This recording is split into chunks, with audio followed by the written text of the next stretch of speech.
El corazón inteligente busca el conocimiento, mas los necios desprecian la sabiduría y la instrucción. Libro de Proverbios. Con estas palabras de la Biblia, quiero darle la más cordial bienvenida a todos y todas a la casa de la democracia. Hoy es un día de fiesta, un día de alegría, no solamente porque contamos con un amigo de la casa, un magistrado del Tribunal Electoral, sino también porque tenemos la oportunidad que Dios nos brinda de reencontrarnos, ¿verdad? Hay muchas actividades virtuales que son fabulosas porque nos permiten ganar tiempo, distancia y que no haya límites, pero nada se compara a la oportunidad de vernos cara a cara, tener la oportunidad de ver a las juezas que han viajado de Santiago, de los compañeros de la Fiscalía Electoral, que han venido en masa, compañeros de tantas direcciones que no nos vemos prácticamente en el día a día porque estamos muy ocupados. Esta oportunidad de verlos cara a cara, de compartir con ustedes, no tiene precio.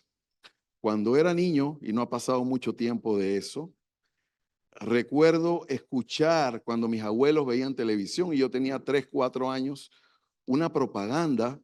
En ese tiempo habían buenas propagandas y una propaganda decía el siguiente refrán: el saber no ocupa lugar. Años después entendí lo que se me grabó siendo un pequeño. Hay personas que valoran el conocimiento, que valoran la instrucción y que la atesoran. El ser humano es muy acumulador de cosas que muchas veces nos estorban, nos quitan espacio y hasta nos hacen daño. Pero el saber no ocupa lugar. Nunca el conocimiento será una carga, ocupará un espacio de manera negativa, al contrario. El saber, el acumular conocimiento es un instrumento que nos da poder, que nos da discernimiento, que nos da sabiduría.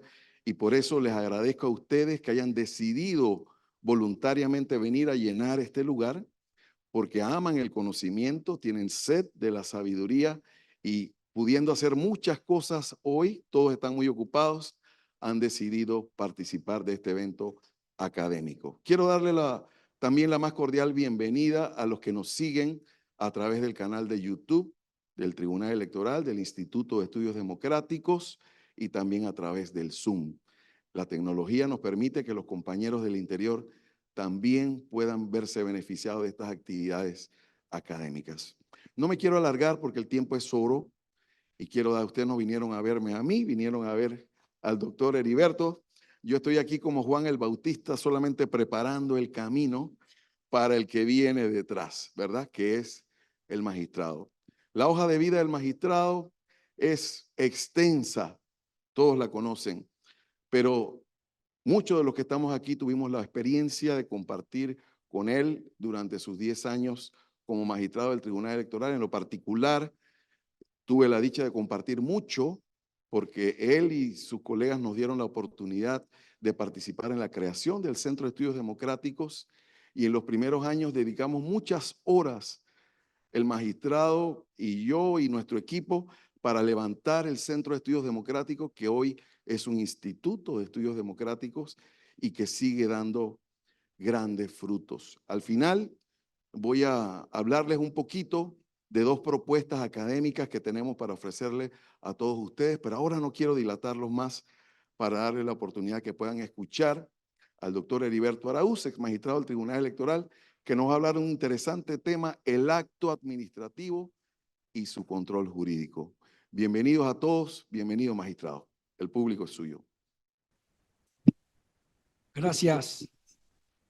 Gracias, Carlos, y bienvenido a cada uno de ustedes en esta nueva jornada académica, porque eso es lo que esa es la idea del Instituto de Estudio Democrático. Cuando promovimos la creación de este centro de estudio, que después lo pasamos a instituto, como ha dicho Carlos, era promover actividades de investigación, actividades académicas, que en Panamá, lamentablemente, nuestro medio adolece mucho de este tipo de actividades en las diferentes áreas de la ciencia, arte o el saber humano. muy pocas actividades que enaltezcan el espíritu, la razón, el conocimiento, se celebran en este país. Hace poco fuimos a una que fue transmitida incluso por el canal YouTube también. En la USMA, un doctorando sustentaba su tesis doctoral. Era el hoy doctor Jorge Molina Mendoza. Y fue una actividad transmitida también y muy concurrida en la Universidad Santa María la Antigua, en la cual participamos como jurado de la sustentación de la tesis doctoral del colega Jorge Molina. Y son las actividades que particularmente nos gustan en un medio como este, en que lamentablemente se promueve muy pocas actividades de esta naturaleza. Más fácil ir a un baile de Ulpiano Vergara y que se llene que una actividad de esta. ¿Me explico? Entonces, enhorabuena que el Tribunal Electoral promueva, siga a través de Salvador y de Carlos y todo su equipo, con el apoyo y las instrucciones del Pleno, siga promoviendo este tipo de actividades y cada vez que podamos venir acá, con mucho gusto. Tenemos un ciclo de conferencia a lo largo de este año y ya hay programas para el próximo año 2025. Habíamos hecho un receso en esta jornada por el tema de las elecciones, incluso en la publicación de algunas revistas especializadas, algunos proyectos que tenemos en mente. Un gran autor uruguayo que murió lamentablemente muy joven, todos lo hemos oído los que estamos aquí, que somos licenciados en Derecho, Eduardo Couture, entre otras cosas se inmortalizó por los famosos 10 mandamientos del abogado, además de sus clásicas obras de procedimiento civil y de una obra también que se llama El vocabulario judicial, cuya autoría fue de Eduardo Couture. Dijo en uno de sus mandamientos: el derecho se aprende estudiando, pero se ejerce pensando. Y esa es una verdad que pareciese fuese de perogrullo, pero no lo es. Es una verdad pura, porque yo no diría que nada más el derecho. Yo creo que cualquier ciencia, arte o conocimiento del ser humano no solo es un tema de aprender las técnicas o reglas de esa ciencia, también de poner el razonamiento, el análisis, la capacidad que nos distingue del reino animal que el Señor Todopoderoso nos dio a los seres humanos, la capacidad de razonar, de analizar que tenemos en nuestras profesiones, en el caso particular, en el derecho. Y parte del razonamiento pues se traslada a la doctrina, los juristas, los doctrinarios que hacen sus aportes al análisis, al estudio, a desentrañar el sentido y alcance de las instituciones jurídicas, tanto de derecho sustantivo como de derecho instrumental o derecho procesal. Esa es la esencia, a tal grado de que, como sabemos, la doctrina es fuente de derecho, fuente supletoria de derecho. En los sistemas de los países del famoso civil law, dentro del cual está Panamá, Latinoamérica, que es un subtipo de la cultura del civil law, que recibe la fuerte influencia del derecho germano, romano, canónica, porque así es nuestra cultura jurídica latina, de una fuerte influencia del derecho germano y el derecho canónico y del romano. Esta cultura jurídica nuestra, que es eminentemente legislada, la analogía y los principios generales del derecho, así como los principios constitucionales, son fuente del derecho de manera supletoria. A diferencia de los países del common law o de los países angloamericanos, donde su cultura jurídica no es eminentemente legislada, sino eminentemente jurisprudencial. Estos países descansan mucho en la doctrina del precedente, del judicial review, de los, incluso de lo que en Estados Unidos denominan el stare decisis o el stare decisis, la doctrina del precedente obligatorio del Tribunal Supremo de la Nación. En ese país, que otros países de América Latina, bajo la influencia del constitucionalismo estadounidense, siguieron hasta la fecha: México, Venezuela, Brasil y Argentina. Copian no solamente el modelo federal propio de los Estados Unidos de América, sino gran parte de instituciones constitucionales y procesales de Estados Unidos de América, que en 1787, 17 de septiembre para ser más preciso, Ciudad de Filadelfia aprueba su constitución, la primera constitución nacional escrita del mundo. Subrayo la palabra nacional, porque la primera constitución escrita del mundo no fue la de Estados Unidos. Por eso dice nacional, fue la del estado de Virginia en 1776. Ocurre incluso una semana antes de la independencia de ese país, de su madre patria, Reino Unido de Gran Bretaña, Irlanda del Norte, que es el nombre oficial de ese país, aunque curiosamente se le conoce en inglés como England, a esa gran nación. Pero no hay un país en el mundo que se llame Inglaterra. Inglaterra es la isla en todo caso, que integra un estado que se llama el Reino Unido de Gran Bretaña e Irlanda del Norte. Así que Estados Unidos y su independencia recibe una fuerte influencia de su madre patria, como Panamá y América Latina recibe también una fuerte influencia del derecho procesal, particularmente de España, que fue el país que nos conquistó y muchos de estos territorios en América Latina. Hoy,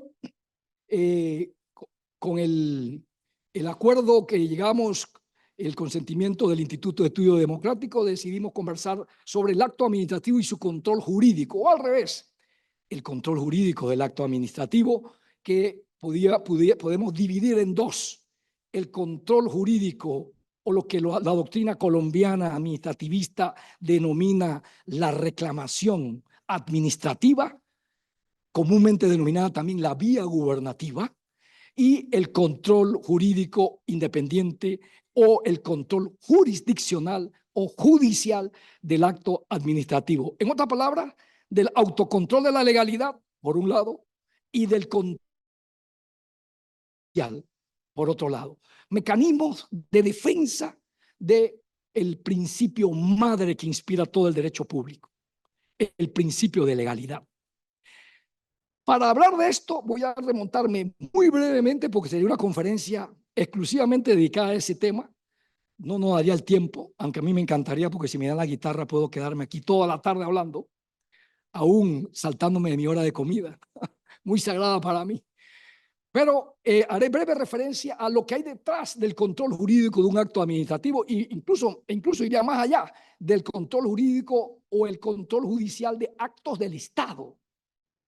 Porque el control jurídico, el Estado se enfrenta, el Estado está permanentemente sometido a un control jurídico en sede administrativa y en sede judicial. Y ese control jurídico se extiende a los actos, todos los actos que se desarrolla o celebra el Estado, no solamente los actos administrativos. También está sometido a ese control el acto legislativo, la ley, pero a través de otras herramientas. Y también está sometido los actos del órgano ejecutivo, algunos de los cuales no son actos administrativos. También está sometido al control jurídico y particularmente al control judicial. Incluso la Constitución de Panamá obliga a que los órganos políticos por excelencia, entiéndase legislativo y judicial, y ejecutivo, los somete, los obliga a ejercer un autocontrol de legalidad y a un autocontrol de constitucionalidad también. La Asamblea Nacional, lo dice la Constitución de la República dentro de las prohibiciones que tiene ese órgano de Estado. Artículo 184 establece esa norma que la Asamblea está prohibido expedir leyes que contraríen el texto y el espíritu de la Constitución de la República. Es decir, que la Asamblea, cada vez que discute un proyecto de ley con su equipo de asesores, debe verificar por mandato constitucional que el acto que está preparando, que está en formación, la ley, no violente la Constitución. Y miren lo que dice la Constitución: letra y espíritu. ¿Qué es el espíritu de la Constitución? ¿Qué significa eso? ¿Qué quiso decir constituyente cuando habla del espíritu de la Constitución? Pues ni más ni menos a lo que llaman los maestros colombianos y un gran jurista alemán todavía vivo que se llama Robert Alesi, la constitución axiológica. Es decir, la constitución de un país es como el cuerpo humano. Nosotros no estamos hechos nada más de músculos, de células, de arterias, de venas, de neuronas. El ser humano está hecho de espíritu también. Nosotros sentimos, nosotros pensamos. La Constitución tiene su espíritu también. Es una realidad normativa y es una realidad axiológica, una realidad de valores, de principios. Así que eso que la Constitución dice de respetar el texto y el espíritu se refiere a que el legislador debe respetar también la Constitución axiológica. Esa serie de principios, a la mayoría están en el preámbulo de la Constitución. Es más, hoy por hoy, Si usted revisa la jurisprudencia del Pleno de la Corte de los últimos 6, 7 años hacia acá, ya ha habido ocasión en que la Corte ha tenido la oportunidad de pronunciarse y de decidir como inconstitucionales leyes por violar el preámbulo de la Constitución de Panamá. Solamente el preámbulo. Eso no se veía 20 años atrás, donde las demandas de inconstitucionalidad, las advertencias, las consultas, iban dirigidas contra los preceptos constitucionales explícitos y no contra los textos constitucionales implícitos, que son aquellos donde contienen los valores, pero que no aparecen facialmente los valores allí. En las normas están detrás de. Y esa es la labor del juez y del operador de justicia, es extraer del texto explícito el contenido implícito, es decir, la constitución axiológica. El preámbulo solo menciona algunos principios y valores: dignidad humana, estabilidad institucional, integración regional, un contenido religioso cuando el preámbulo dice invocando la protección de Dios. Nosotros los constituyentes dictamos la Constitución de Panamá. Hay un contenido religioso que se complementa con otras normas diseminadas en el texto constitucional, de moral cristiana, de que la religión católica es la mayoría del pueblo panameño. Se inspiran en estos principios, en estos valores del preámbulo. Democracia, libertad. Todo esto, si usted revisa el preámbulo, son los elementos 7 en total, que luego permean, inspiran toda la arquitectura constitucional, todo el texto. No solamente la constitución formal, porque ese concepto también que nos enseñaron en licenciatura en Derecho ya cambió, ha evolucionado, como toda ciencia social, el derecho también evoluciona, se ajusta a las nuevas condiciones de vida, a las nuevas corrientes, a los nuevos pensamientos, a las nuevas necesidades del ser humano. La constitución formal que nos enseñaron era el librito, nuestros profesores de Derecho Constitucional, hoy 328 artículos. Pero también ese concepto se ha superado y hoy se habla de la otra constitución, la constitución material o la llamada constitución ampliada, es decir, la que está integrada con otros elementos que según los tribunales constitucionales de cada estado, en el caso de Panamá, la Corte Suprema de Justicia, integran el bloque de la constitucionalidad. Entre ellos, el control de la convencionalidad. Entonces, todo lo que están todos esos elementos del bloque es la constitución ampliada. Por lo tanto, hoy día los abogados litigantes, y yo he notado eso, que algunos no conocen o no estudian el control de la convencionalidad. Hoy día todavía algunos abogados litigantes, cuando presentan demanda de inconstitucionalidad, cuando presentan demanda de amparo, se siguen ateniendo al texto formal de la Constitución y todavía desconocen, olvidan, soslayan que hay todo un corpus iuris, en palabras de la Corte Interamericana de Derechos Humanos, hay un corpus iuris integrado por los estados que no solamente incluye la constitución formal, sino también esos otros elementos de igual jerarquía a la constitución formal que forman parte del bloque de la constitucionalidad y por lo tanto una demanda de amparo, una demanda de inconstitucionalidad o una defensa incidental dentro de un procedimiento administrativo o dentro de un proceso judicial puede hacer valer esas normas convencionales a través de una advertencia o de inconstitucionalidad o de una advertencia de ilegalidad, según lo dispone la Ley 38 del 2000, que es una figura incorporada al derecho administrativo panameño a partir del año 2000, la advertencia de ilegalidad dentro de un procedimiento administrativo. Decía que para hablar del control jurídico hay que remontarse, y lo voy a hacer muy brevemente, a el fenómeno humano que cambió el mundo, que estableció un antes y un después. La Revolución Francesa. Para mayores detalles, porque voy a mencionar solo algunos elementos, los invito a revisar, a estudiar la última revista, la última edición de la revista Ratio Legis, donde hay un artículo de mi autoría que se llama así: la influencia de la Revolución Francesa en el derecho público y los derechos humanos. Con más detalle. Aquí, por razón de tiempo, seré muy breve. ¿Por qué la Revolución Francesa? ¿Por qué mencionar esto? Porque cada vez que se habla de acto administrativo en el derecho administrativo, cada vez que se habla del control jurídico de ese acto, tenemos que remontarnos necesariamente al derecho administrativo, al derecho de la administración, al derecho que regula el funcionamiento de las entidades públicas. ¿Y dónde nació el derecho administrativo? Y su otra parte, el otro lado de la moneda, en las normas del procedimiento, el de procesal administrativo, en el derecho francés. Curiosamente, los países angloamericanos, la cultura angloamericana, ellos no reciben la influencia del derecho administrativo el derecho administrativo de los países angloamericanos tiene notables diferencias con respecto al derecho administrativo de origen francés, que permea toda Europa continental y luego todos los países de América Latina y otros países de África y Asia, que reciben esa impronta del derecho administrativo y del procesal administrativo origen de o como consecuencia de la Revolución Francesa.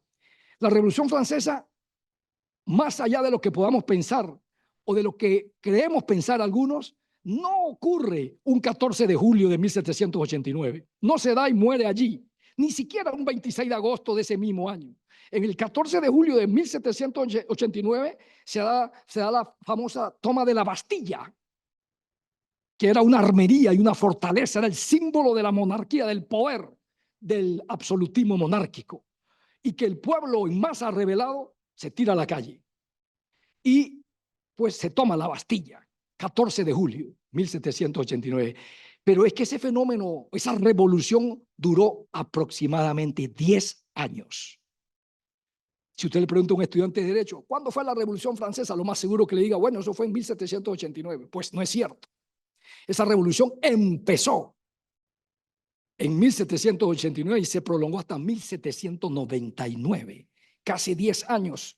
Esa revolución que fue un proceso de crisis cultural, social, económica, política, compleja, con causas diversas y complejas que la originaron y que fue un proceso gradual que se marcó con el 14 de julio y el 26 de agosto, que la Asamblea Nacional Francesa dicta la Declaración de los Derechos del Hombre y del Ciudadano.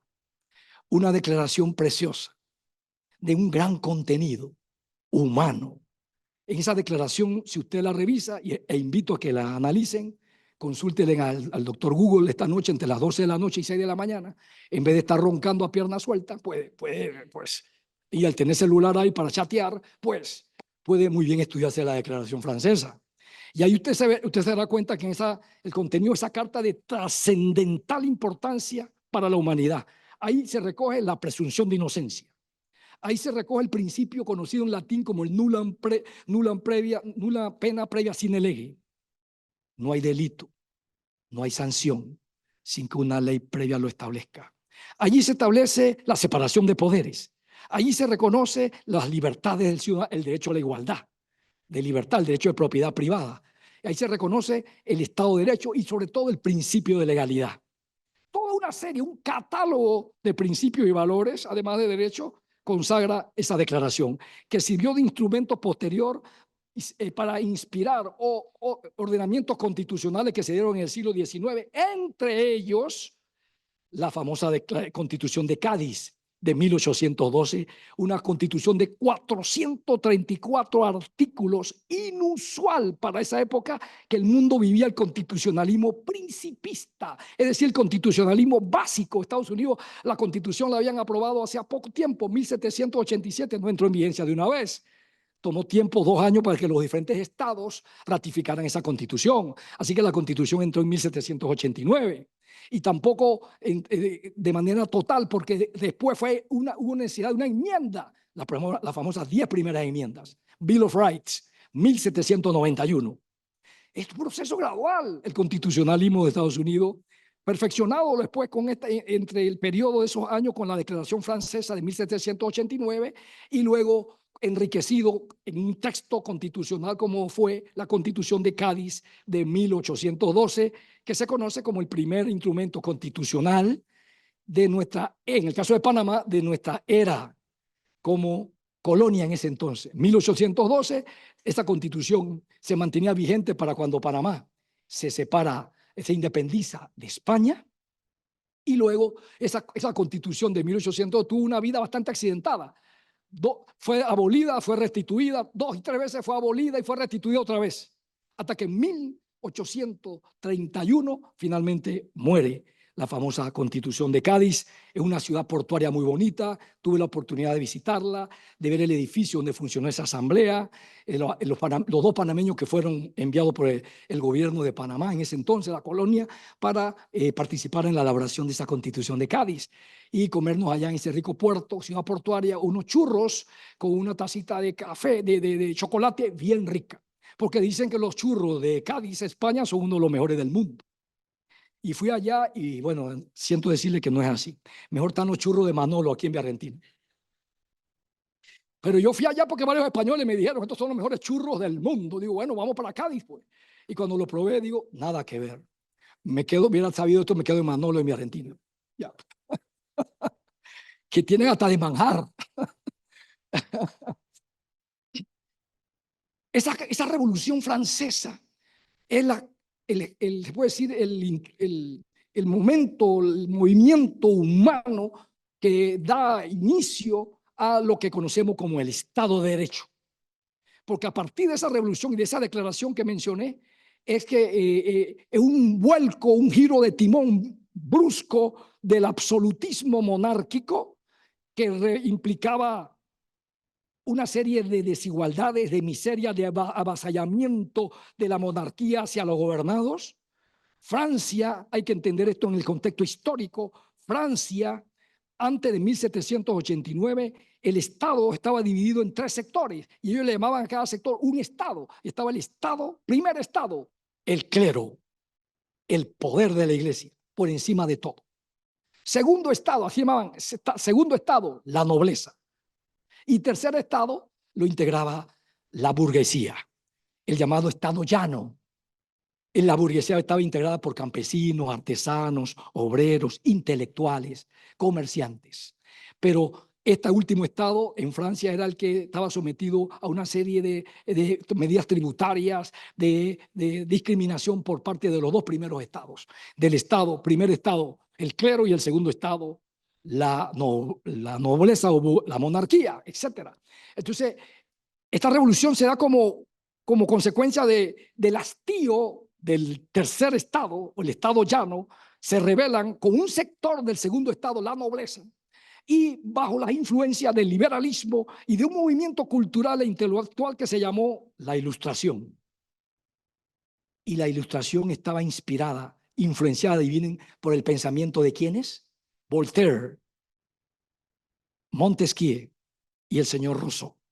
Así que eran hombres, por eso se llamaba la Ilustración, hombres de una gran capacidad, de una gran formación, juristas y filósofos que también contribuyeron a darle vida a ese movimiento revolucionario que termina con el absolutismo monárquico en 1789, y a lo largo de esa revolución se dicta su constitución en 1791. Es cierto que vinieron otras después, muy cerca, incluso en 1793, 1795, vinieron otras constituciones francesas. Y es cierto también que en Francia eso de libertad, igualdad y fraternidad, eso era letra muerta. Es cierto que no hubo tal libertad ni igualdad. Durante muchas décadas del siglo XIX todavía siguieron las injusticias en Francia. Esto fue un proceso que tuvo que madurarse culturalmente, pero lo importante de esa revolución es que al menos sentó las bases del Estado de Derecho, de limitar el poder. El Estado moderno que nace, que se fortalece con esta revolución, en palabras de un gran jurista que lo vamos a tener ahora en agosto acá. Los invito para que nos podamos asistir a esa conferencia de un gran jurista de origen venezolano, radicado en Estados Unidos, con más de 200 libros publicados, Alan Brewer Carías, que va a hablar de una conferencia que se llama el Derecho Administrativo y el Derecho Constitucional, el 7 p.m., el 15 de agosto, dentro del marco de la Feria del Libro. Espero asistir, porque estamos hablando de un hombre de talla universal, de un jurista de lujo que con cierta frecuencia visita Panamá.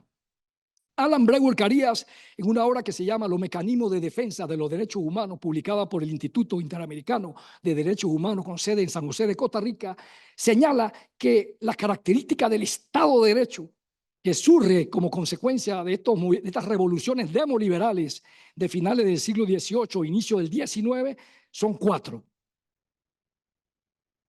El control y la limitación del ejercicio del poder, la legitimación popular del poder en el soberano, el pueblo, el principio de legalidad y el reconocimiento y protección de derechos humanos. 4 son los pilares o fundamentos, a juicio de Alan Brewer Carías, del Estado de Derecho que surge a partir de estas revoluciones del siglo XVIII, siglo XIX, y que se mantienen hasta la fecha como pilares fundamentales del Estado de Derecho. Y dentro de esos principios o pilares, destaco uno, principio de legalidad. Porque hablar del acto administrativo y su control jurídico es hablar del principio de legalidad. Por eso tuve que hacer esta breve referencia al contexto histórico. Uno jamás, y aquí hay docentes, uno en la cátedra nunca aborda directamente una institución, sino ubica al estudiante, sea licenciatura, maestría o doctorado, en el contexto histórico, siguiendo un método que en la interpretación hermenéutica jurídica llaman el método teleológico, que debe unido al método histórico. Hay que ubicar al participante siempre de dónde nacen las instituciones, por qué surgen y a la fecha cómo están, el contexto actual del derecho. Entonces, esta referencia era, aunque me tomó unos minutos, de pronto más del tiempo, eran necesarias para ubicarlo en el principio de legalidad. Es la nota fundamental de un Estado de Derecho. Al fin y al cabo, el Estado que vivimos es el Estado de Derecho, aunque para los constitucionalistas ya no se habla de Estado de Derecho, del rule of law, tradicionalmente, la concepción americana, el Estado de leyes. Ese concepto en el derecho constitucional, en el neoconstitucionalismo que surge después de la Segunda Guerra Mundial, fundamentalmente de esa doctrina se le llama el Estado hoy, Estado constitucional de derecho. Porque lo que vive el mundo en los últimos 40 años ya no tanto es privilegiar la ley, sino privilegiar la constitución del Estado. Todos los funcionarios, no importa la jerarquía, estamos obligados en nuestras decisiones a cumplir y respetar la constitución, tanto normativa como axiológica. Que no lo haga la administración pública son otros 500 pesos. Si usted revisa la ley 38, la ley 38 menciona el orden jerárquico en que las autoridades deben aplicar en sus decisiones el catálogo normativo, el portafolio normativo. Y aparece, si son autoridades nacionales, la Constitución, las leyes, decretos de gabinete. Si son autoridades provinciales, la Constitución, la ley. Si son autoridades locales, dice la ley 38, los municipios, la Constitución, la ley. Y en todo, no importa el orden jerárquico, la ley 38 obliga a los funcionarios en funciones administrativas a respetar y cumplir y hacer cumplir la Constitución como norma suprema. Eso, pues, algunos funcionarios administrativos lo harán cuando toman sus decisiones y lo plasman en un acto administrativo. Pero por ley 38 estamos obligados a cumplir, a hacer cumplir, a fundamentar todas nuestras decisiones en la Constitución de la República. Y como vamos a ver en unos minutos, motivar esa decisión en consideraciones constitucionales y en constituciones legales. No es común. Lo que han litigado aquí el abogado y los asesores legales lo saben, que han trabajado en la parte administrativa. No es común que nuestros funcionarios administrativos, cuando dicten actos administrativos, lo motiven en consideraciones constitucionales. Cuando se refiere a actos administrativos, nos basamos en consideraciones legales. Pero la ley nos obliga que no lo hagamos otra cosa. Quizá un tema de formación jurídica, que sea un tema que desconocemos. Es como el artículo 25 de la Convención Americana de Derechos Humanos, que va enlazado con el 8. El 4 y el 3 de esa convención. Todos los servidores públicos están obligados a cumplir y en sus decisiones y a tomar en consideración la Convención Americana. Ejercer el control de la convencionalidad. Todos los funcionarios. Y eso implica, la convención no distingue administrativos, legisladores y funcionarios judiciales. Todos los jueces de la República, sea penal, laboral, administrativo, comercial, están obligados dentro de la motivación de sus sentencias o de sus decisiones a citar, a fundamentar sus decisiones, entre otras cosas, no solamente la Constitución y la ley, sino las convenciones de derechos humanos.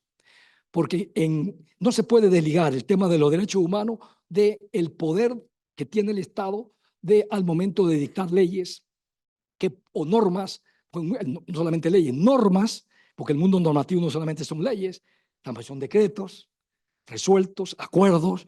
No es lo mismo hablar del derecho normativo que del derecho legal.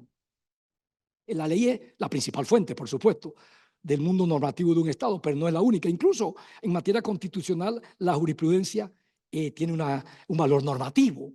En materia constitucional, la jurisprudencia es obligatoria, tiene un efecto erga omnes, tiene un efecto derogatorio de una norma en muchos casos. Así que hablar del mundo normativo es mucho más amplio que hablar del mundo legal. Este último más limitado, ley nada más. Y ley, sea formal o ley material.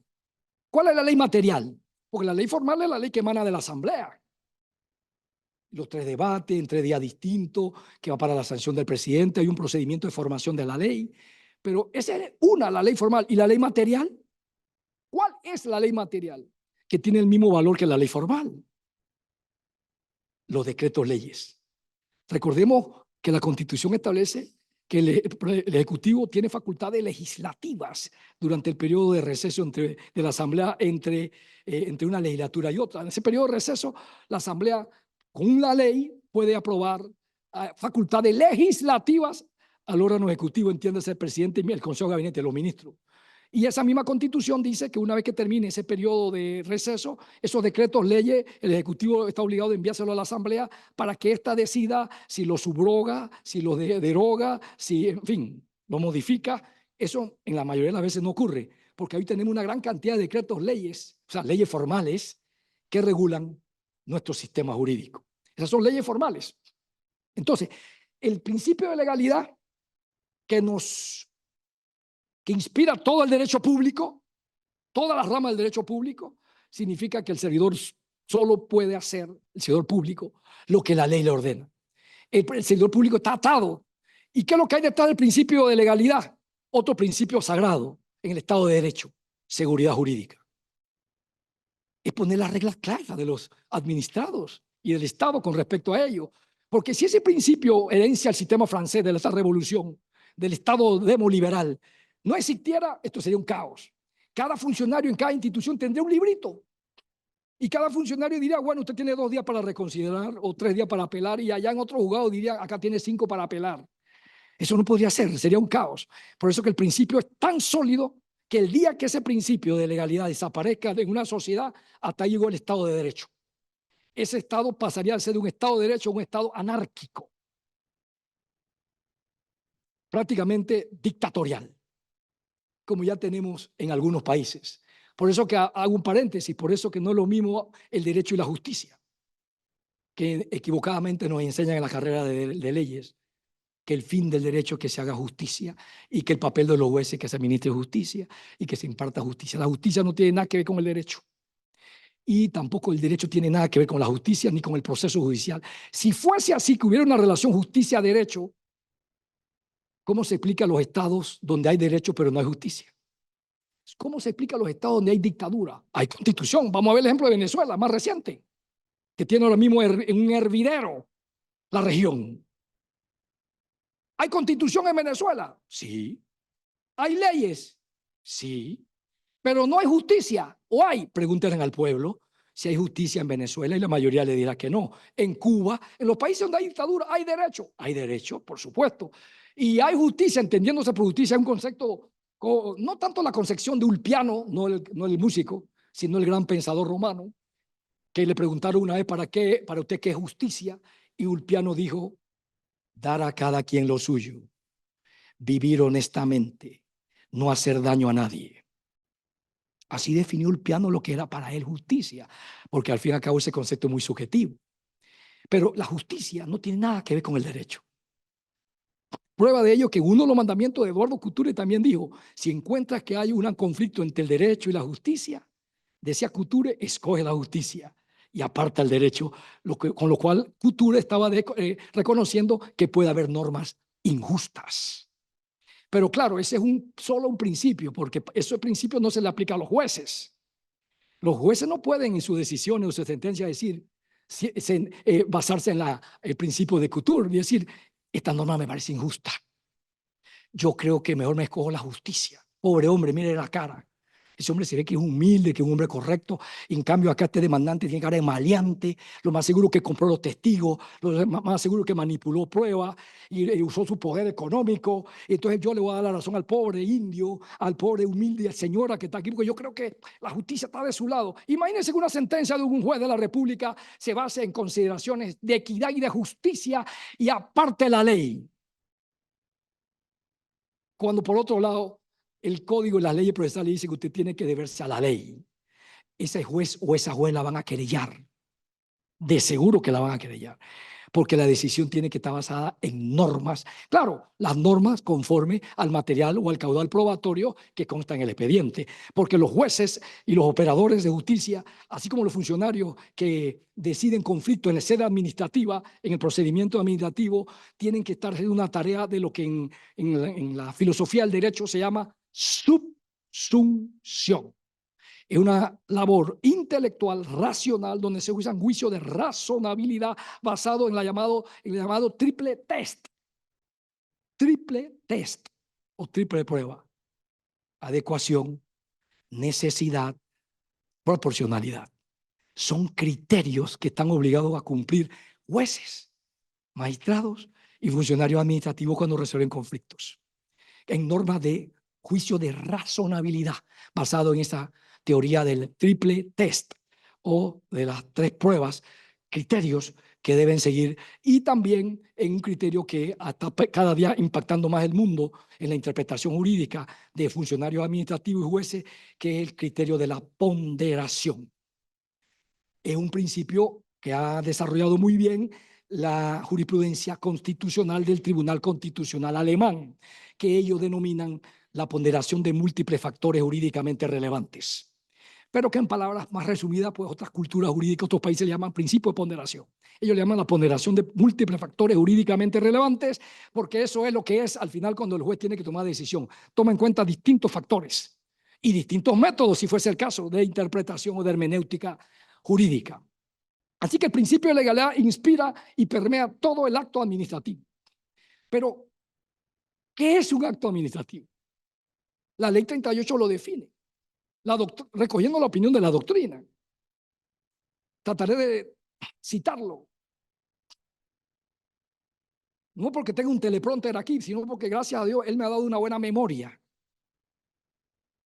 Declaración emitida o acuerdo de voluntad celebrado conforme a derecho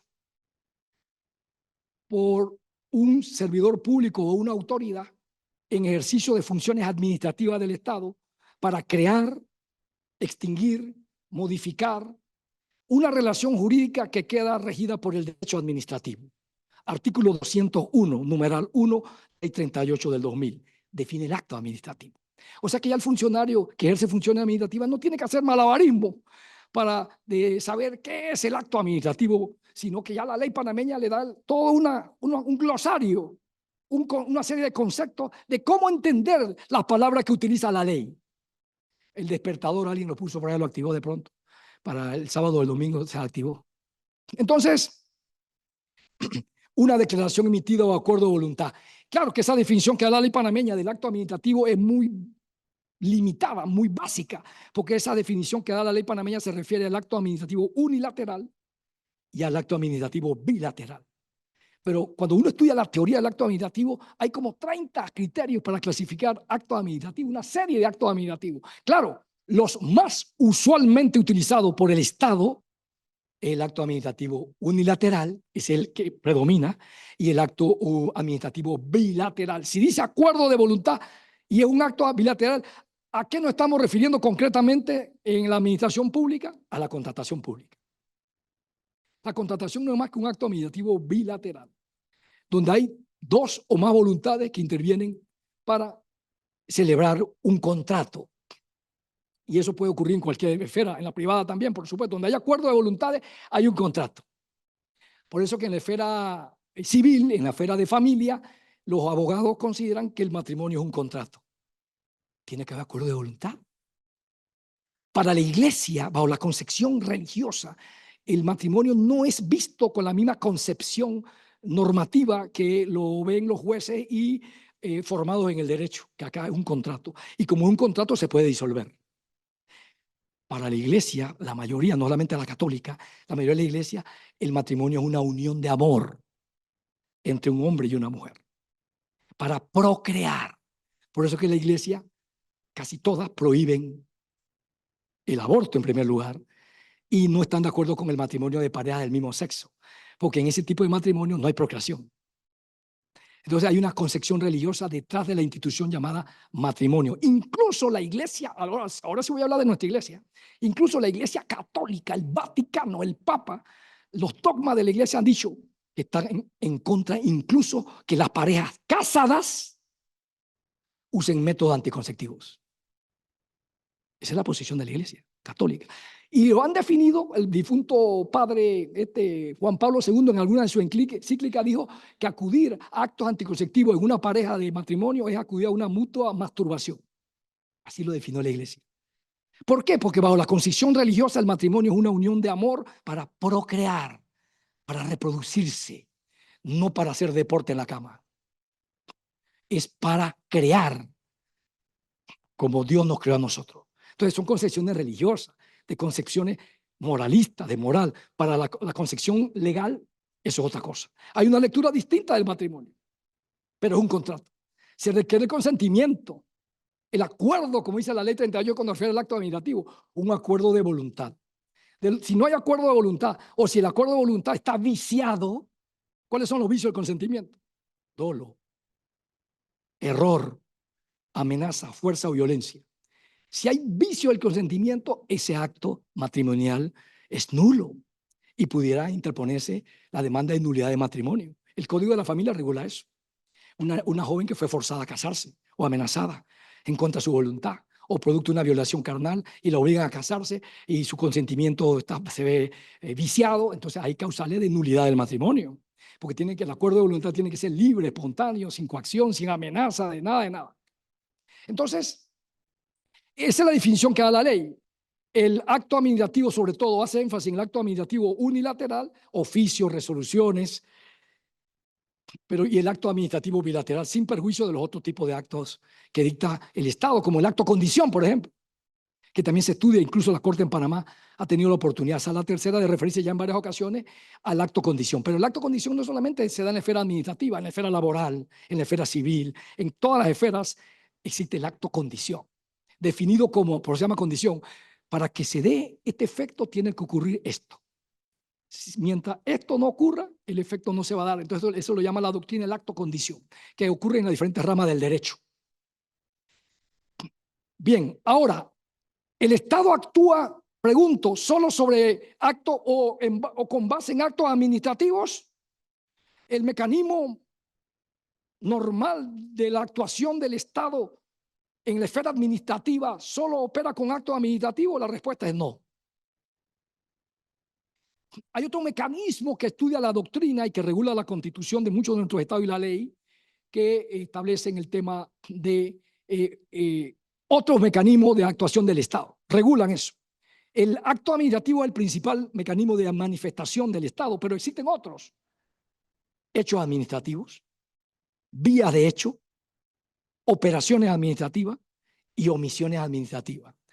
O sea que el Estado no solamente puede ser demandado ante la jurisdicción correspondiente en virtud de actos administrativos que dicte.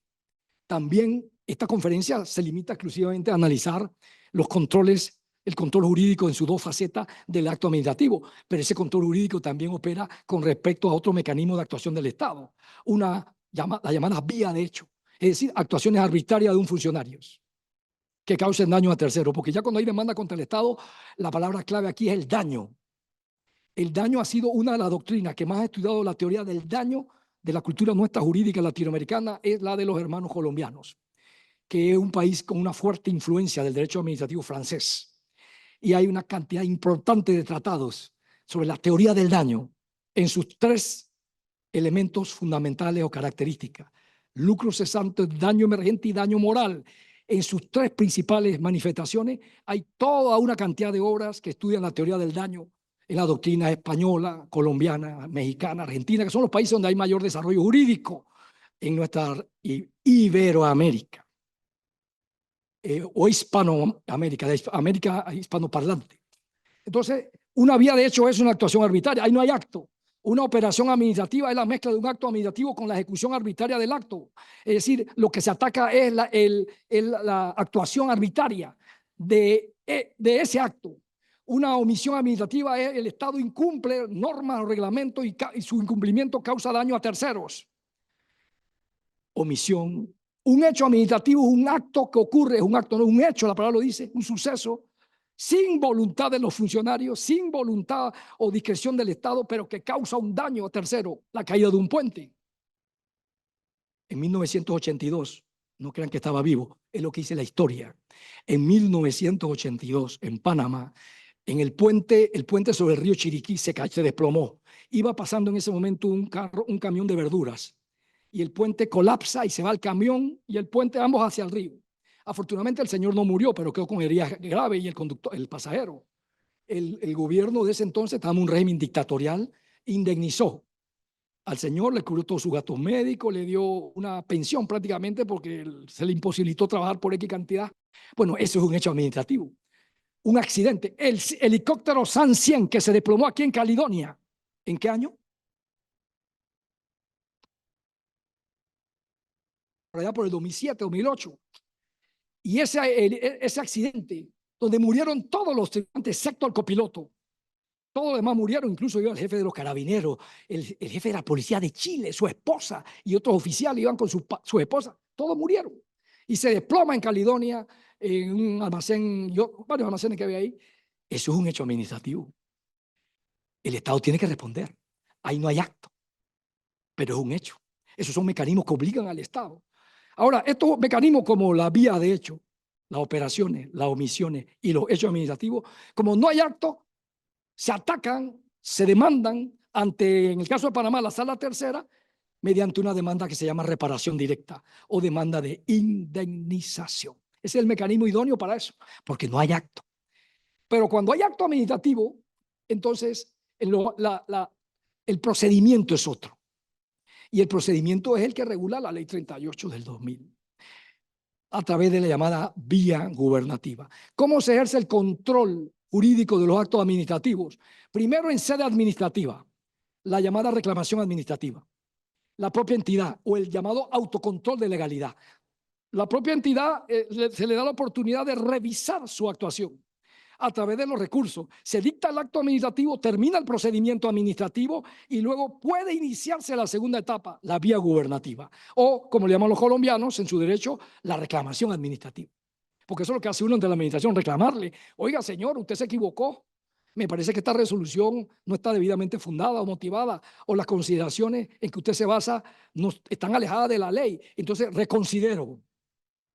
Al fin y al cabo, ¿qué significa el recurso? El concepto reconsideración. Casi todas las palabras antecedidas por el prefijo re implica volver sobre.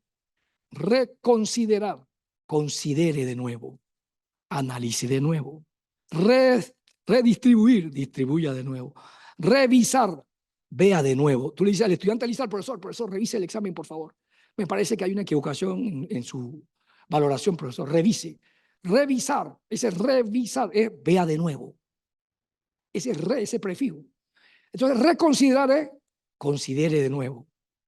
Primer recurso. Hay un recurso de hecho. La mayoría de los funcionarios no reconsidera nada. La vía gubernativa, en realidad está esa ley 38 regulada, pero una vía inoperante. Muy rara vez un funcionario revisa su propio acto, la mayoría confirma la resolución recurrida.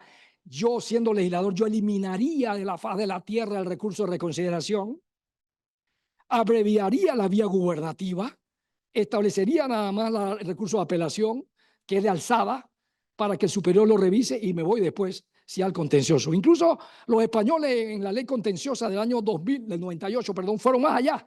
Y en la ley contenciosa española establecen que es facultativo del administrado si va a la vía gubernativa o al contencioso. ¿Y qué creen ustedes que pasa en España? La mayoría va al contencioso. No van a perder su tiempo.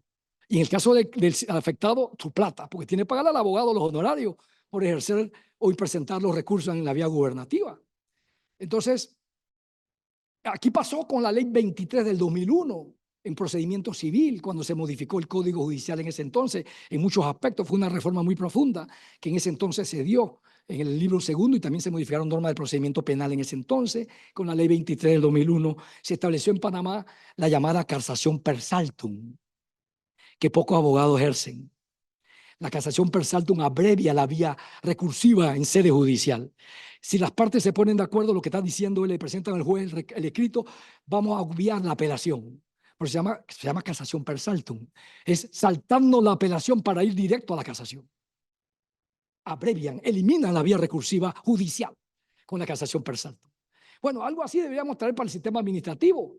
En la vía gubernativa, una apelación per saltum o sencillamente una plena jurisdicción per saltum. Nos saltamos la vía gubernativa y queremos que el juez de la administración, que en el caso de Panamá es la sala tercera, entre a considerar si la administración violó o no la ley. Pero bueno, eso es un tema que está en desarrollo, por debatir, los cambios estructurales que hay que hacer a nuestra jurisdicción y a nuestra ley de procedimiento. Entonces, esta ley 38 le da la oportunidad a la propia administración de revisar su acto a través de los recursos ordinarios que acabo de mencionar. Reconsideración. Después un recurso que le llaman recurso, pero técnicamente no es un recurso. Recurso de hecho, que también opera en la vía judicial, que es un recurso bisagra, porque el recurso de hecho no decide nada en el fondo. Es un recurso de mera procedibilidad. Es decir, te admito la apelación que te negó el funcionario o que te la concedió en un efecto distinto al que dice la ley. Y si prospera, entonces yo interpongo el recurso ante el superior jerárquico. Yo no ante el superior, no ante el que me la negó, sino ante el superior jerárquico, y él decidirá si admite. Si admite el recurso hecho, prospera, pierde competencia el funcionario de abajo. El superior le dice, mándame el expediente, yo asumo la sustanciación y decido el recurso de apelación. Esa es la esencia de ese recurso de hecho. Y el otro es la apelación, que va a la instancia superior, ante el superior jerárquico, cuando hay superior jerárquico. Porque en las entidades públicas donde no hay superior jerárquico, la vía recursiva o la reclamación administrativa, ¿cómo se le llama? Se agota con el funcionario que dictó el acto. Un ministro de Estado. ¿Ante quién vas a apelar? Si él dictó el acto, el ministro. El Contralor General de la República dictó el acto. Los compañeros que trabajaron en la Contraloría. Quien les habla que trabajó en la Contraloría 16 años. ¿Qué acto cabe? ¿Qué recurso contra el acto del Contralor? Reconsideración nada más. Y agota la vía gubernativa. En el caso del director de la Caja de Seguro Social, las entidades que tienen juntas directivas, Banco Nacional, Caja de Ahorro, Banco Hipotecario, todas estas entidades, registro público, pasaporte, hay una serie de entidades autónomas que tienen junta directiva. La apelación se agota ante la junta directiva. El funcionario de primera instancia es el director o el gerente, en el caso de estas entidades del sector financiero, del sector público financiero. Así que, agotada la vía gubernativa, ¿qué le queda al administrado? Y es facultativo ir o no al contencioso administrativo. Así que el primer control jurídico del acto administrativo se ejerce en sede administrativa ante la propia entidad que dictó el acto administrativo. Y las causales son amplias, porque estos son recursos ordinarios. Cuando usted se considera, no hay ninguna causal, ni en la vía judicial ni en la vía administrativa. Cuando usted apela, no hay causales en la apelación, ni en la vía judicial ni en la vía administrativa. Los únicos recursos, por eso se llama extraordinarios, que tienen causales es casación y revisión. Son recursos que el recurrente tiene que basar en una o varias de las causales establecido de manera taxativa, expresa en la ley, casación y revisión. Son recursos extraordinarios, pero además que son extraordinarios, esos recursos ambos son excepciones a las cosas juzgadas. Porque para ir a revisión o a casación, la ley establece que la sentencia tiene que estar en firme o ejecutoriada. Así que estos recursos, cuando ya vamos al máximo tribunal de justicia civil, penal, laboral, la sentencia tiene que hacer tránsito a cosas juzgadas. Es decir, tiene que estar ejecutoriada. No ocurre lo mismo con los actos administrativos. Cuando yo agoto la vía gubernativa, no quiere decir que el acto administrativo haga tránsito a cosas juzgadas. Atención, no existe cosa juzgada en actos administrativos. Esa es una característica especial, exclusiva de los actos jurisdiccionales. Y esto lo digo con mucho énfasis porque cuando yo trabajé en la Contraloría, revisando una vez una resolución que había firmado el Contralor en la década del 90, el Contralor, ¿en quién confía el Contralor cuando revisa sus resoluciones que firma? En asesoría legal. Para eso tiene los abogados que le pagan. Pero en esa resolución que yo vi, un año después, porque me llegó un expediente y estaba esa resolución allí, le hicieron meter la pata al Contralor. Y él no se dio cuenta. Pero en esa resolución, un abogado había interpuesto en ese expediente un recurso de reconsideración contra una resolución del Contralor. Ese recurso le fue negado y el abogado interpuso una reconsideración contra la resolución que resolvió la reconsideración. lo que sabemos todos los que estamos aquí que es evidentemente improcedente. Y en la resolución, donde se resolvió la reconsideración de la reconsideración, el Contralor, basado en el borrador que le basaron para su firma, se sostuvo, se afirmó en esa resolución que no procedía esa reconsideración contra la reconsideración porque ese acto administrativo ya había hecho tránsito a cosa juzgada. Y yo quedé como en el WhatsApp. Trágame tierra, decía yo. Los actos administrativos no hacen tránsito a cosa juzgada. Confunden la ejecutoriedad de un acto administrativo con la cosa juzgada. Piensan a los que equivocadamente están en esa línea, que como están firmes es que ya hace tránsito a cosa juzgada. Pues no. Esa figura, ese instituto que implica seguridad jurídica, inmutabilidad, estabilidad de decisiones y de la sociedad, de un orden en el Estado, es propio de los actos jurisdiccionales. ¿Por qué no hay cosa juzgada en los actos administrativos? Porque la ley, en el caso de Panamá, la ley 38, dejó sin efecto, desbarató la teoría imperante en el derecho administrativo a nivel mundial de origen alemán conocida como la doctrina del Stoppel. Es decir, la administración no puede ir en contra de su propio acto. Significaba, según esa doctrina, que todavía rige en algunos países, que yo no puedo dejar sin efecto mi propio acto que yo dicté. Y la ley 38 desbarató en nuestro sistema jurídico esa teoría y establece la revocación de oficio del acto administrativo. Claro, basada en causales, no de manera abierta o discrecional, pero sí basada en causales cerradas. 4 causales que tiene la entidad a petición de parte o de oficio para dejar sin efecto su propio acto en cualquier tiempo. El acto lo dicté hoy, 5 años después. Considero que ese acto, si incurre en alguna de las causales, yo lo dejo sin efecto. Eso no lo puede hacer un juez de la República. Un juez no puede dejar de oficio su sentencia sin efecto. Ni siquiera puede reformarla una vez que la sentencia esté notificada. Ese juez está destituido si hace eso. Y querellado.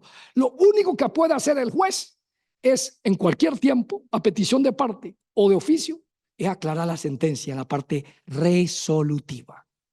Pero no puede entrar a la parte emotiva, a la parte de oficio, no. Resolutiva por errores aritméticos, por frases oscuras o frases contradictorias, tal como lo define hoy día el artículo 999 del Código Judicial, que se aplica también a otras y que es copiado en otras codificaciones.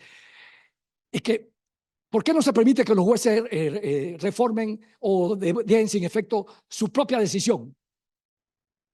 Y sí se permite que la administración lo haga.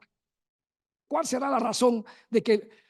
Porque hay un tema de esencia, de naturaleza del funcionamiento, de la dictación del acto. El acto administrativo es el Estado. El funcionario lo dicta en ejercicio de funciones públicas administrativas, que implica detrás de todo el bien común, el bienestar general, etcétera, etcétera. Que puede haber intereses afectados particulares, por supuesto, pero no siempre ocurre eso. Y aunque lo hubiere, el funcionario tiene que respetar los principios. Y de ahí es uno de los vicios que puede dar motivo ya a la sala tercera. El funcionario tiene que respetar los principios consignados en el artículo 34 de la ley 38. Estricta legalidad, informalidad, celeridad, economía procesal y el debido proceso. En Panamá, a partir del año 2000, con esa ley 38, las personas que acudan a la sala tercera ya tienen un fundamento jurídico para alegar violación al debido proceso legal en este caso. ¿Qué ocurría antes de la ley 38 del 2000? Los litigantes que iban a la sala tercera alegaban en su demanda de plena jurisdicción, por ejemplo, violación del debido proceso y citaban el artículo 32 de la Constitución. Que a juicio de ello la administración pública había violado. Y la sala tercera, una y otra vez, aquí tenemos una de las protagonistas que trabaja años en la sala, Mirta Varela, con ellos, trabajaste un periodo. La sala una y otra vez dijo, no me citen en una demanda de sala tercera normas constitucionales violadas, porque sala tercera no es competente para analizar, discutir, valorar normas constitucionales. Digo sala tercera, yo no soy tribunal constitucional, yo nada más soy un tribunal de la legalidad, de verificar si un acto violó o no la ley. Así que en buena hora que llega la ley 38, incorpora el debido proceso, que ya estaba en el Código Judicial, en el artículo 469, habla de los principios procesales que deben seguir los jueces en el sistema judicial panameño, entre ellos el debido proceso. Ya estaba en nuestro Código Judicial, pero no estaba en una norma de procedimiento. Y el artículo 34 consagra esos principios que deben cumplir obligatoriamente en sus decisiones y actuaciones administrativas los servidores públicos cuando ejercen actos, cuando dictan actos en ejercicio de funciones administrativas. Miren lo que dice la ley en la definición. Funcionario o autoridad en ejercicio de funciones administrativas. La Corte Suprema en pleno puede dictar acto administrativo. El legislador puede dictar acto administrativo. Y eso me lleva a otra declaración que escuché, otro fenómeno que me pasó una vez. Juzgaba el pleno de la Corte a un magistrado. Un procedimiento disciplinario. La decisión del pleno fue la destitución del magistrado. Estamos hablando de un caso hace muchos años. Terminó la audiencia, entrevistan en ese entonces a la persona que presidía la Corte Suprema de Justicia, porque habían entrevistado previamente, bajando las escalinatas del Palacio Gil Ponce, al abogado del magistrado destituido. Y la persona que ocupaba la presidencia de la Corte dijo, cuando le dijeron, no, que aquí un abogado dijo que esta decisión la va a demandar ante la Sala Tercera, la persona que representaba el órgano judicial dijo, bueno, ese es su derecho, pero quiero decirle que las decisiones que emite el Pleno de la Corte Suprema de Justicia son finales, definitivas y obligatorias. Por suerte yo estaba sentado viendo la televisión en ese momento. Pero esa declaración no es cierta que se emitió en ese momento.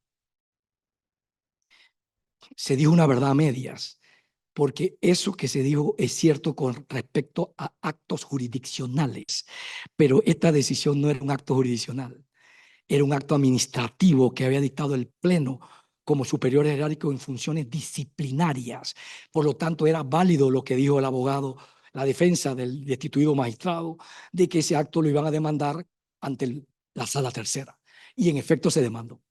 No prosperó, son otros 500 pesos, pero ese acto era administrativo. Entonces, eso para que la ley está clara. La ley dice, cualquier funcionario puede dictar un acto en ejercicio de funciones administrativas.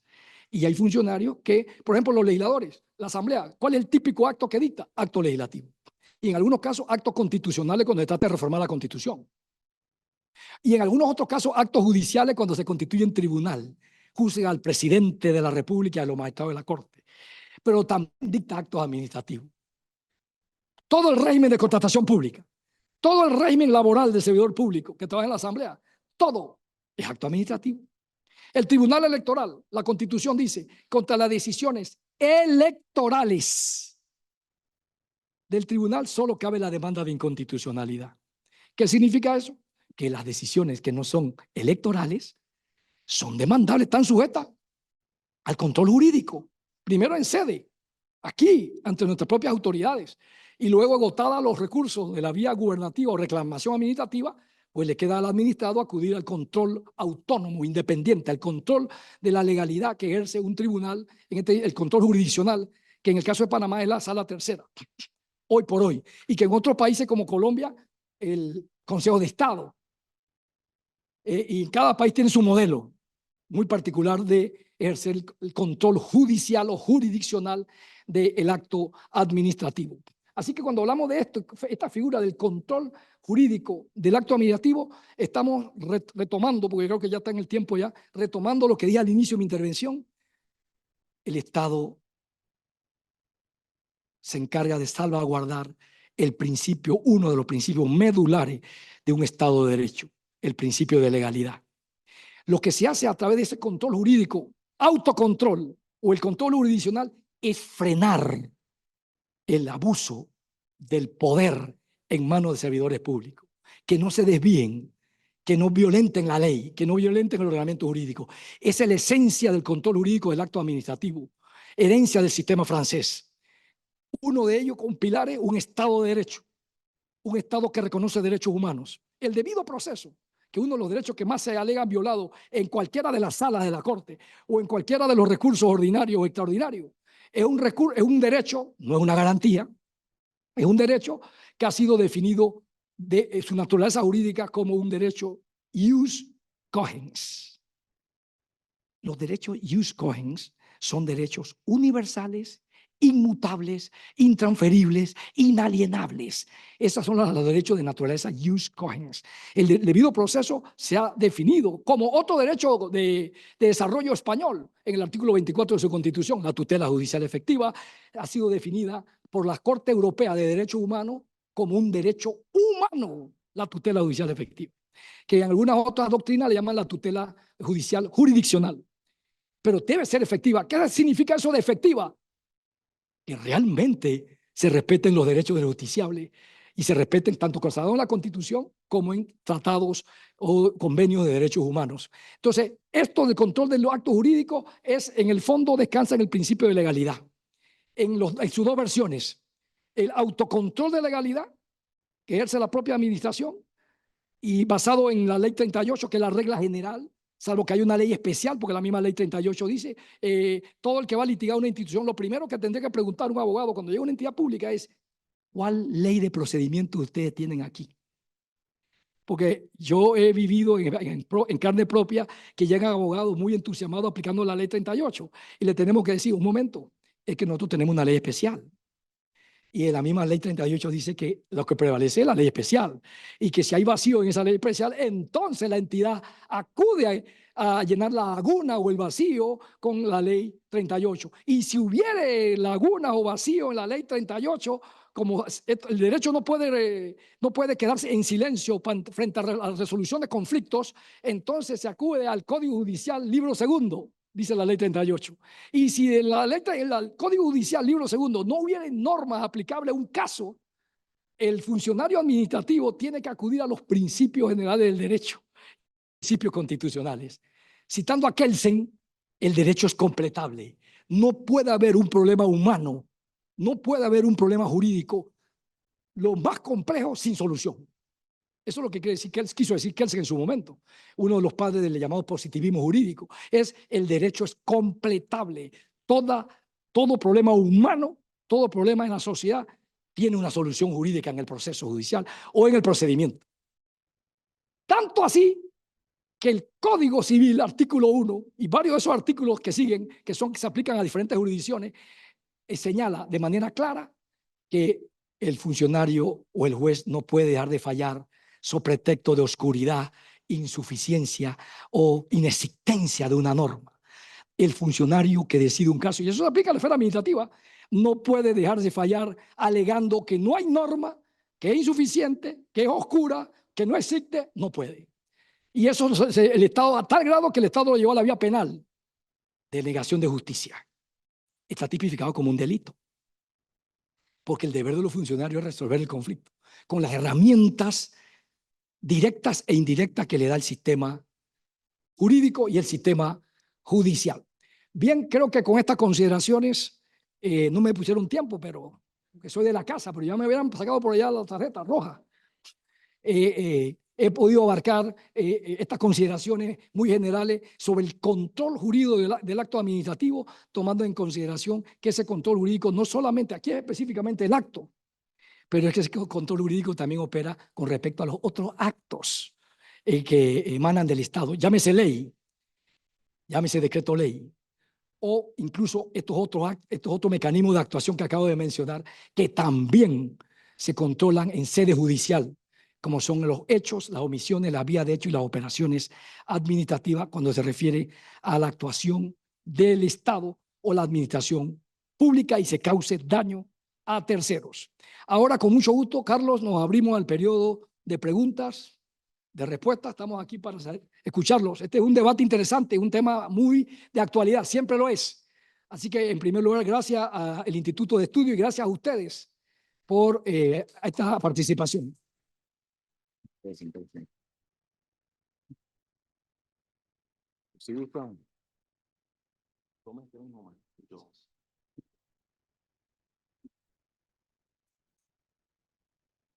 Bueno, quiero que recuerden que el Tribunal Electoral, a través del instituto, tiene un canal de YouTube donde esta y todas las actividades académicas que se graban están colgadas y usted puede disfrutar. Esta actividad jurídica que ha sido enriquecedora, magistrado, muchas gracias, va a quedar en el canal de YouTube. Usted podrá disfrutarla y compartirla con otras personas más para que también tengan la oportunidad de aprender igual que nosotros hoy.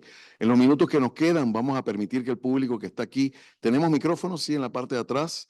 Hay micrófonos para que si alguien quiere hacer alguna pregunta al magistrado, aprovechemos esta oportunidad que nos da Dios hoy Si para... no hay pregunta, quiere decir que todo el mundo quedó Todo el contento. mundo, O definitivamente. sea que están pasados ya en la prueba del examen. ¿Hay alguna pregunta? Vamos a ver si por... Sí, Hay hola, buenos días. compañero de la Fiscalía Electoral. Sí, doctor Araúz, saludo.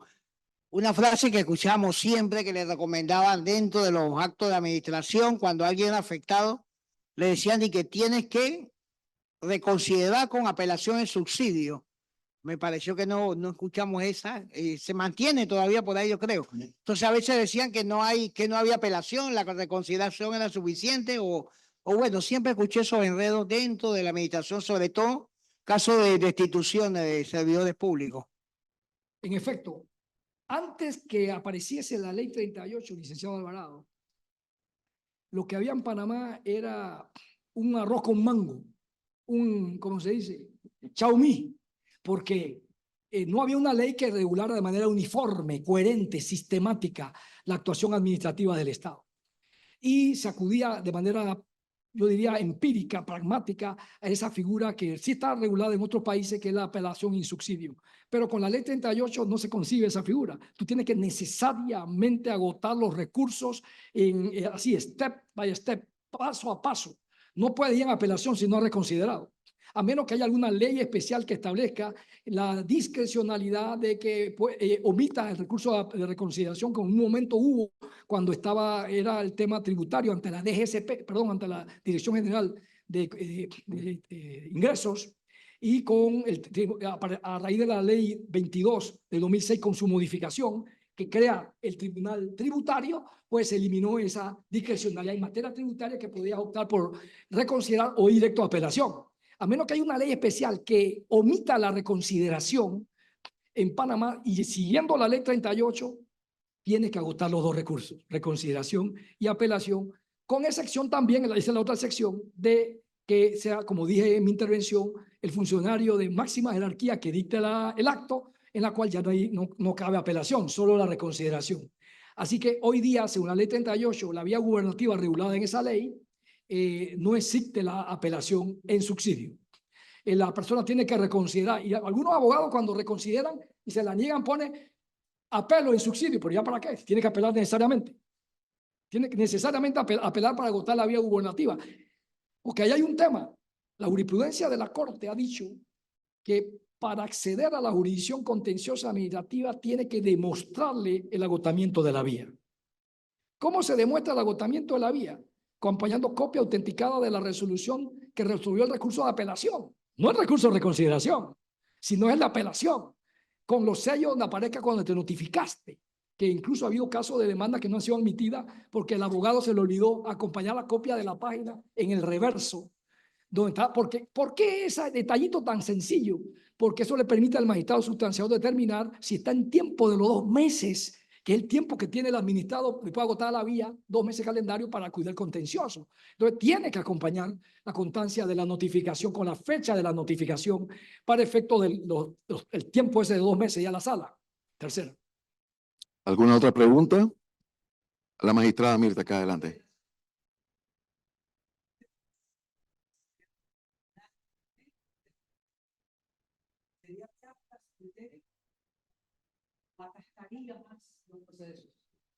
Sí, me parece viable. Hay un proyecto de código procesal administrativo que en el gobierno del presidente Varela se designaron 2 comisiones de juristas para elaborar un proyecto de código procesal administrativo y uno de proyecto de código procesal constitucional. El administrativo fue aprobado en los meses antes que terminara el gobierno anterior del presidente Cortizo y el proyecto se envió a la Asamblea. Pero como se presentó muy encima del periodo, que se vencía el periodo constitucional, ese proyecto está ahí, el del Código Procesal Administrativo. Sin embargo, contestando concretamente tu pregunta, sí, lo sostengo en uno de mis libros. Creo que Panamá debe caminar hacia el fortalecimiento de la jurisdicción contenciosa administrativa, Creo que debemos tener un tribunal autónomo del órgano judicial independiente, como lo es el Tribunal Electoral, que no pertenece a ningún órgano del Estado, y creo que esa jurisdicción contenciosa debe tener tribunales de apelación en los distintos distritos judiciales para que el tribunal no sea como hoy día es la sala tercera, que de única instancia. Si alguien le dicta un acto administrativo y vive allá en Puerto Armuelle o vive allá en Changuinola, tiene que trasladarse acá, conseguir un abogado. Si el abogado litiga, tiene que venir hasta la capital a presentar la demanda correspondiente. Hay que descentralizar la jurisdicción, tanto constitucional como la administrativa. Pero mal podía ese proyecto de ley de Código de Procedimiento Procesal Administrativo hacer eso, porque violentaría la Constitución de la República, el artículo 206, que establece que como una función de la Corte, del Pleno, de la Corte en este caso, la jurisdicción numeral 2, la jurisdicción contenciosa administrativa. Así que para eso, con la cual yo estaría de acuerdo, y se lo diría a los constituyentes en su momento cuando hagan una nueva constitución, vamos a crear una jurisdicción contenciosa independiente al órgano judicial con tribunales administrativos, y la sala tercera pasaría a ser como el Consejo de Estado en Francia, que se ha convertido en un tribunal de casación de la legalidad en última instancia, que es el modelo que sigue Colombia y otros países. Así que estoy totalmente de acuerdo con eso.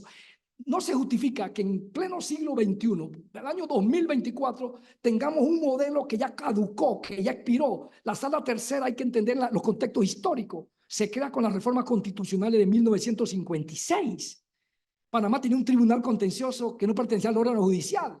Del año 41, con la ley, que a partir de esa reforma, esa constitución que se dicta en la ley 135, que todavía son las que rige el contencioso, y luego la ley 33 del 46. El modelo funcionó más o menos, pero lo dañó el Tribunal Contencioso Administrativo que se creó, lo dañó el tema político, porque los funcionarios eran nombrados por el presidente de turno, sin mayores méritos, algunos que otros. Entonces, perdió mucha honorabilidad ese tribunal, lo que obligó al país en esa reforma constitucional del 56 a desaparecer el Tribunal Contencioso y crear la sala tercera. Hasta el 56, Panamá, la Corte tenía dos salas nada más, la civil y la penal. Y ya a partir del 56, la sala tercera. Pero una cosa es lo que vivía Panamá en el año 1956 y otra muy distinta, lo que vive el país hoy. Así que con más razón, las circunstancias demandan que el Estado, a través de una reforma constitucional, crea un tribunal contencioso, pero también un tribunal constitucional. Seguiríamos el modelo colombiano. Por lo tanto, la Corte se convertirá en una Corte de casación, que eso es lo que es la Corte Suprema en Colombia, porque allá tienen el contencioso en el Consejo de Estado y tienen lo constitucional en un tribunal, Corte Constitucional en Colombia. Así que esos dos tribunales, en una futura reforma de la Constitución, sin duda, debe ser un tema de análisis y consideración. Gracias, magistrado. ¿Alguna otra pregunta? Yo creo que todos están satisfechos, magistrado. ¿Tengo que regresar entonces? Claro que sí, magistrado. Muy bien, gracias. Claro que sí. Bueno, no vamos a quitarle más tiempo a magistrado ni a ustedes. Reiterarles nuestra gratitud por su participación en esta mañana. Les decía, magistrado debe estar contento. Las actividades del magistrado durante los 10 años que ya lleva el Centro de Estudios Democráticos, el Instituto de Estudios Democráticos hoy, siempre estuvieron caracterizadas por ser llenos completos. Pero yo decía, magistrado debe estar feliz porque antes pudiera pensarse que había algo de temor reverencial, pero hoy en día para nada. La gente está aquí por convicción, porque saben que cada vez que vienen a escucharle a usted, venimos a aprender. Así que muchas gracias, magistrado, por seguir dándonos ese conocimiento, esa sabiduría que todos necesitamos. Gracias a ti, Carlos, y a cada uno de ustedes. Los invito al Congreso del Instituto Colombo Panameño de Derecho Procesal, que siempre trae destacados juristas de Iberoamérica y de Panamá. Eso va a ser el 14, 15 y 16 de agosto en Chitré. ¿Así? Y allá estaré el miércoles 14, dictando una conferencia que se va a llamar El Estado de Cosa Inconstitucional. El Estado de Cosa Inconstitucional, un tema relativamente desconocido en nuestro sistema jurídico y en nuestro sistema constitucional. Así que valdría la pena asistir a este ciclo de conferencias que el Instituto Colombo Panameño de Derecho Procesal organiza todos los años. Así que los espero para seguir debatiendo y analizando el mundo del derecho que nos apasiona a todos. Gracias. Denle un fuerte aplauso nuevamente al magistrado. Para cerrar, le voy a estar haciendo llegar a sus correos una invitación para que puedan participar. Tenemos dos propuestas académicas. Uno es un curso para facilitadores electorales, que si bien se dirigió originalmente a miembros de partidos políticos, la hemos extendido a toda la sociedad civil, a los abogados del Tribunal Electoral. Es un curso básico que tiene 5 módulos, cada uno es una semana, es virtual, una reunión sincrónica por semana y vale la pena que los que estén interesados puedan tomarlo y compartirlo a otras personas que quieran aprender más sobre el tema electoral. También tenemos un diplomado con la Universidad Santa María la Antigua. El año pasado tuvimos una primera versión. Queremos ver si en el mes de septiembre podemos arrancar con la segunda versión. Les voy a estar enviando esa información a sus correos para que puedan valorarlo. Tiene un costo de $900 solamente y son 5 módulos también con personal del Tribunal Electoral muy calificado, son los docentes de cada uno de esos módulos y es una oportunidad también de seguir preparándonos y formarnos. Sí, el nombre se lo voy a dar tal como es, Diplomado en Procesos Electorales y Democracia. Ya hemos hecho una sola promoción, vamos para la segunda, primero Dios, en septiembre. Muchas gracias a todos, que Dios me los bendiga, muy buenas tardes. Gracias. Siempre.